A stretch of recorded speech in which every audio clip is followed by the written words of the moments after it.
an eye for an eye, a son for a son. After the deaths of Lucerys and Jaehaerys, both the Greens and the Blacks had committed egregious acts of kinslaying, and as a result, both Princess Rhaenyra and King Aegon were consumed by grief, rage, and a bitter desire to see the other and all their supporters brutally exterminated.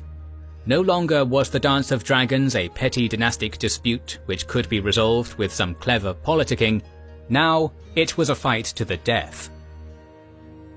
Knowing that total war was on the horizon, Sir Otto Hightower, Hand of the King, intensified his desperate attempts to secure the oaths of the realm's most powerful lords. But the lords of the North and the Vale were firmly behind Rhaenyra, and the Greyjoys of the Iron Islands and the Martells of Dorne both snubbed the Royal Council's advances. Even in the Reach, where support for King Aegon was supposed to be the strongest, dozens of minor houses had declared for the Black Council, throwing the region into chaos.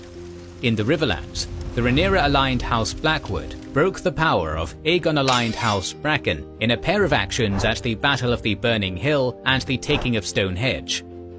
With his pool of potential allies on the continent rapidly thinning out, Sir Otto Hightower began enticing the Kingdom of the Three Daughters, a triarchy of the city-states of Myr, Lys and Trioche, over to King Aegon's side, with promises of trade concessions.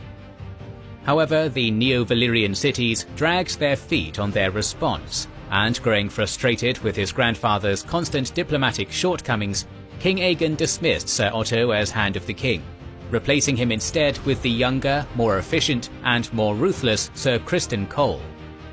Sir Criston's counsel for King Aegon was simple. Trying to secure the loyalty of Westeros' lords through diplomacy and the Olive Branch had clearly failed, so it was time to get through to them by way of the Targaryen's house words, fire and blood.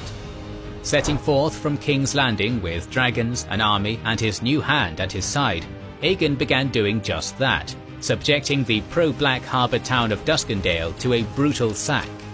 The royal campaign next proceeded to Rook's Rest, whose ruling house, the Stauntons, had also pledged loyalty to Rhaenyra. When Sir Criston arrived with the king's forces, he found Rook's Rest barred, and since Aegon and his dragon were ostensibly not with him at the time, the ruthless Hand of the King resorted to pillaging his way throughout the hinterlands of Staunton territory. In desperation, Lord Staunton had a raven sent to Dragonstone, beseeching his liege Queen Rhaenyra to send out her dragon riders to save his fief. The queen acquiesced, and sent her aunt Rhaenys riding atop the great drake Meleys.